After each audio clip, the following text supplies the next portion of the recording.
दूसरा प्रश्न था अजन्मा का जन्म क्यों होता है। वेद भगवान कहते हैं बोले भगवान का जन्म नहीं होता है।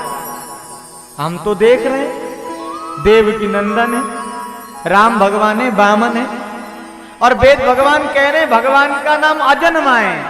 तो अजन्मा का जन्म क्यों हुआ।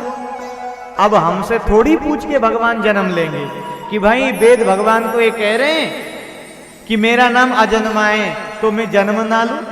भगवान गीता में एक बहुत अच्छी बात अर्जुन से कहते हैं, जन्म कर्म च मे दिव्यम एवं यो वेत्ति तत्त्वतः। हे अर्जुन, मैं बार बार जन्म लूं तब भी मेरा नाम अजन्मा है, और मैं ना भी जन्म लूं तब भी मेरा नाम अजन्मा है।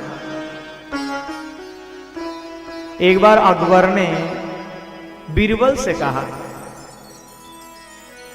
बोले हे बीरबल, तुम्हारे भगवान कभी राम बन के आते हैं, कभी कृष्ण बन के आते हैं, कभी वामन बन के आते हैं।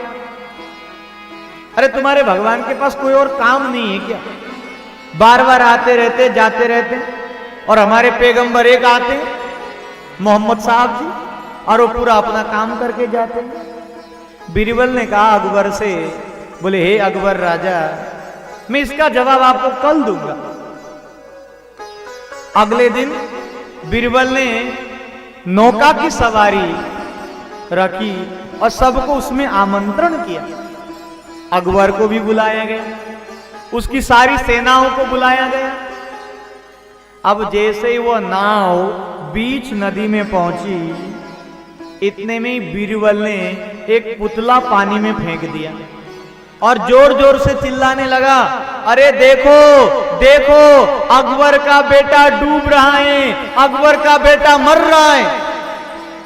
अकबर ने ना आओ देखी ना ताओ देखी, तुरंत डुबकी लगा दी नदी में, और जाके उस बच्चे को बचाने के लिए खुद नदी में कूद गया। और जैसे वो उस पुतले के पास में पहुंचा तो उसने देखा वो मेरा बेटा है। अकबर बीरबल से कहने लगा, मूर्ख,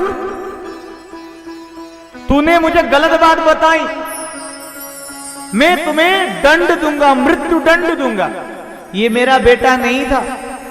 तुमने बोला कि अकबर का बेटा डूब रहा है, अकबर का बेटा मर रहा है, और मैं कूदा अपने बेटे को बचाने के लिए, लेकिन ये तो मेरा बेटा ही नहीं था। बीरबल ने कहा, मृत्यु दंड देने से पूर्व एक बात का आप जवाब दीजिए। आपके साथ इतनी सेनाएं बैठी हुई थी, आपके पास मैं भी बैठा था, आपके एक इशारे पर जितने भी सैन्य शक्तियां थी तुरंत नदी में कूद जाती और आपके बच्चे को बचा जाती। लेकिन हे अकबर जी महाराज, एक प्रश्न का जवाब दीजिए, आप ही अपने बालक को बचाने के लिए नदी में क्यों कूदे। तो अकबर कहने लगा, वो मेरा बेटा है इसलिए मैं भी कूद गया। ने कहा, बस जवाब यही है, हम भी राम और कृष्ण के बेटे हैं।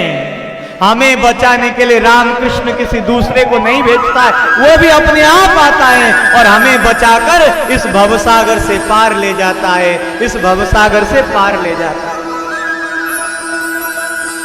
हमारे राम कृष्ण हमें बचाने के लिए किसी दूसरे को नहीं भेजते हैं, वो बार बार आते हैं और बार बार हमें बचा के ले जाते हैं।